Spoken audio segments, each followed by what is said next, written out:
Well, good morning, everybody, and welcome to the Daily Dose for Wednesday, October 7th, 2020.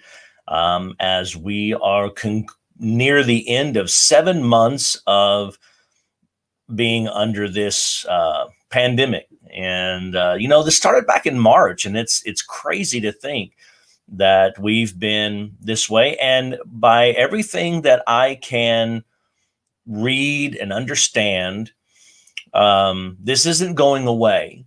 And so there's a few things that I would love for us to be mindful of as we move forward. This isn't going away. Now that's not taking the cup is half empty approach. It is simply an evaluation of where we are. There is not there's not a vaccine anytime soon, and once we get that, everybody's going to have to take it. We have to build herd immunity. We have to get everybody to take it, and we have to see, evaluate its efficacy.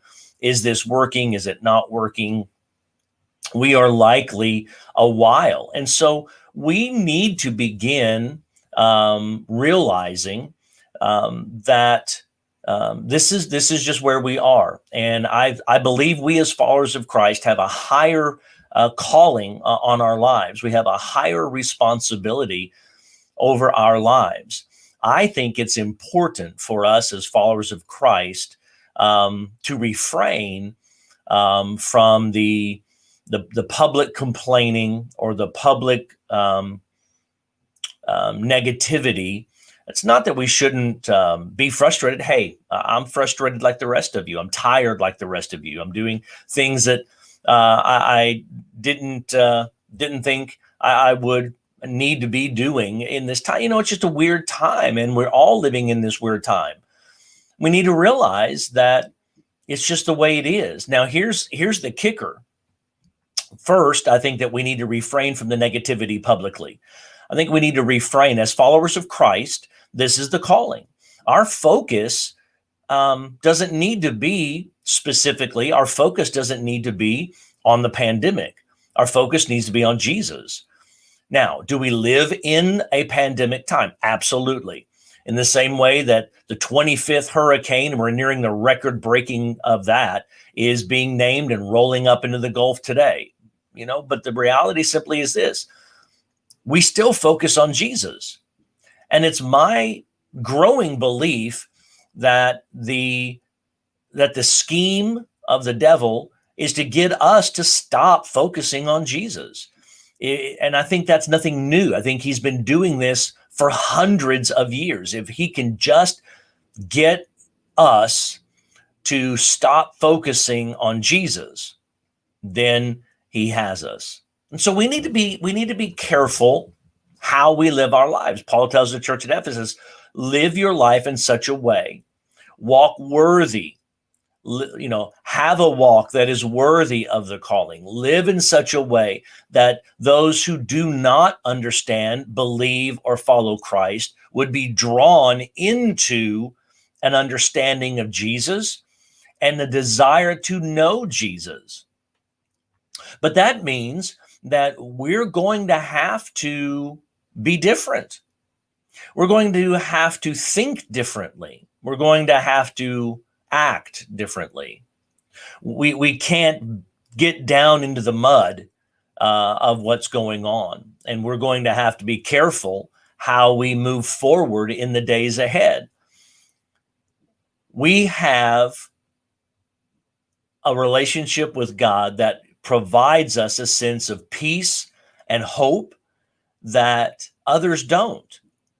But when we dive off into the arguments and the discussions publicly, when we dive off into negativity, we need to remember that we are representing Jesus, whether the public around us knows that or not.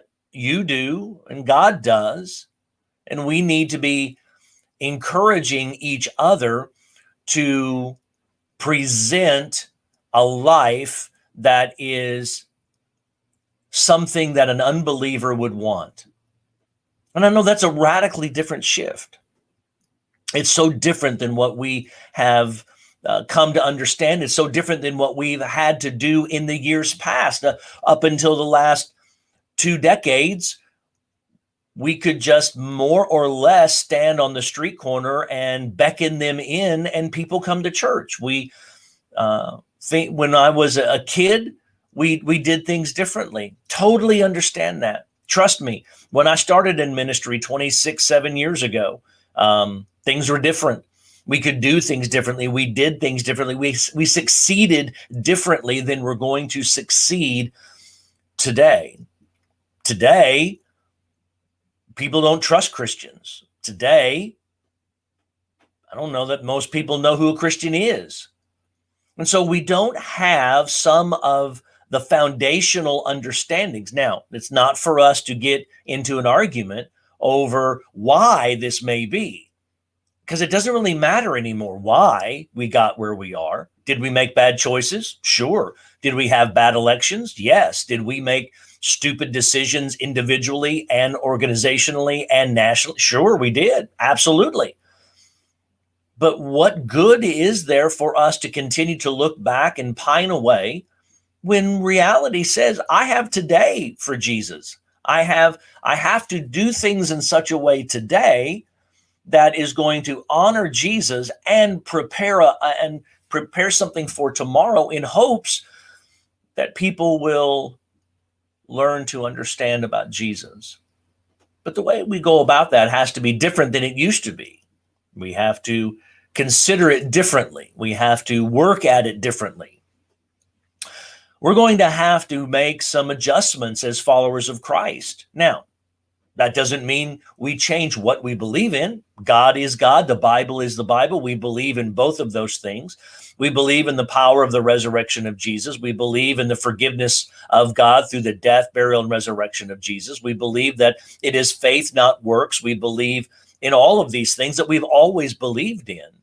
The difficulty is that we are trying to reach a community and a group of people that are far from Christ.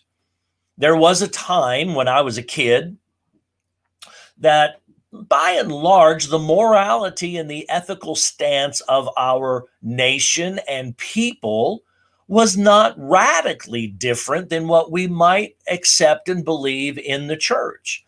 The difference today is that it's far different than it used to be. And what we believe in the church and what most of our community believes are radically different.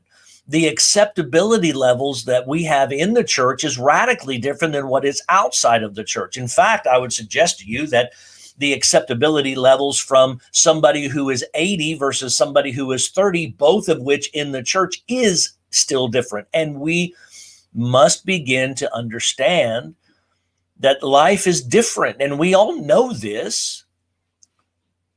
So we need to begin to think through strategically, how then do we reach this community? Not the community we had, but this community. How do I take hope to this community? Well, first of all, we have to get to know the people. And see, this is a big difference. This is a big difference. Most people 40 and under today, because of social media, because of the media, because of TV, because of public displays of difficulty, most people don't trust Christians. They don't believe us. They don't trust us. And so we're going to have to build that first. We're going to have to build relationships in order to build trust, because if they don't know you, they can't trust you. If they don't trust you, they won't listen to you. If they don't listen to you, then how will they ever hear about the gospel of Jesus Christ? The life-changing, the life-transforming power of God in Jesus Christ by the Spirit of God. How are they ever going to hear?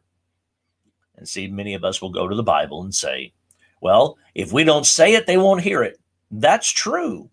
But you know, if we speak, but they won't listen, whose responsibility is that? I think it's our responsibility. I think it's our responsibility that we must get to know our community. We must build a relationship in order to build trust. And we must build trust in order to build an opportunity to speak on spiritual matters in a way that will be respected and listened to. And these are some new things. These are new ways of doing things. And it's hard and it's complicated. It can be tiring. But at the same time, this is the calling. This is the place that we've been planted. 2020 is where we have been planted. You have been designed for such a time as this. There's something in you, there's something in us that God has deemed appropriate for this time. And so let us live for this time. Let us be ready for this day. Let us look forward to what God has in store for us this day. Who can I have a relationship with today? Who can I build trust with today? Who can I have a conversation with today? But we must remember that the people around us are really different than we used to be. Some of that's on us. Some of that is on a misperception. Either way, the calling on us is to make disciples. But sometimes where we begin, the starting line has moved on us. And that's where a lot of us get tripped up. The starting line's moved. We can't start with a pre-understanding of Scripture. People don't understand Scripture anymore. People don't know Scripture anymore.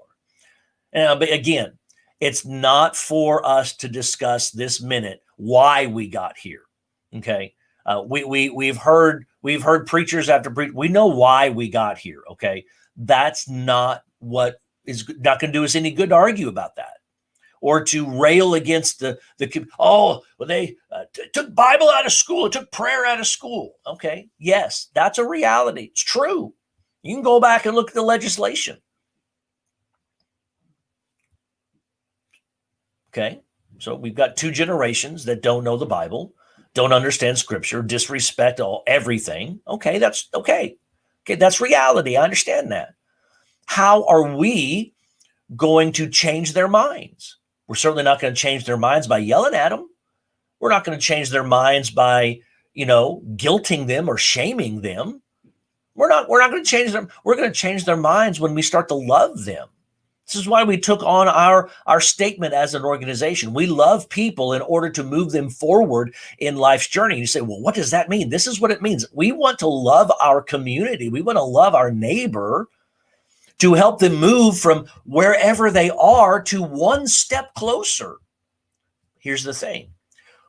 Where you and I think they should be, they're not. The starting line has moved back.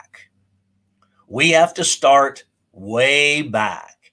We can't start at the point of, well, they understand Scripture, they understand morals, they know right from wrong. No, they don't. And so we have to move our starting line further back. Because if we have a starting line at one place and they're way far back, they're not even in the race. They're not even in the moment. They're not even in the journey. We have to start much further back. And this is the challenge for us as Christians. This is the challenge for us as followers of Christ, that we need to pick up the stakes of the starting banner and move them back in a loving, kind, gentle way, to have conversations and to start the process. This is ministry in the 21st century. It's not the come and hear the great personality. It's not come and see what we've got going on. Even the attractionalism of the 90s and early 2000s is irrelevant today. It's about truth, and it's about honesty. It's about vulnerability. It's about trying things and getting it wrong, but doing it and just loving people. Yes, strategy needs to be in place, and we're working on that. Yes, we need to have a plan, and that is being put into place. However, we all have to realize we each have a part to play in this. There's no off time. There's no time where we get to quit. There's no time where we get to stop. We need to get ready. Hebrews says, take a new grip with those tired hands and get ready with the feeble knees. Let's get ready. Let's take a new grip. Let's step back and evaluate for a moment and say, I'm in. I'm in. I'm ready. I want to be a part of the solution. I want to be a part of tomorrow. I want to be a part of the future. I'm willing to sacrifice so that those coming behind me can have a better opportunity and a better shot and a better chance. I'm willing to sacrifice my time. I'm willing to sacrifice my personal benefit from a group. I want to go involve myself in the next generation ministries. I want to go involve myself and help move that forward. I want to love on parents by loving their kids. I want to get involved in ministry. I want to get involved in opportunities. I want to get involved. Take initiative. We're going to need this in the days ahead. We're going to need every one of us to take initiative, to stop sitting back and saying, well, I don't know. We have to step up. We've got to have initiative.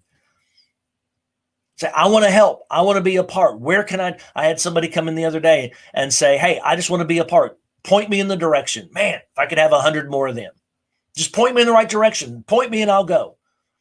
Don't make us beg you. Don't make us try to pull you or guilt you. It's not my style. It's not our style. What we want is for each of us to understand the calling that God has placed on our lives and to act out of that calling. Let us take a new grip. Let us take a new stance. Let's start a new movement. Let's love our community. Have a great day.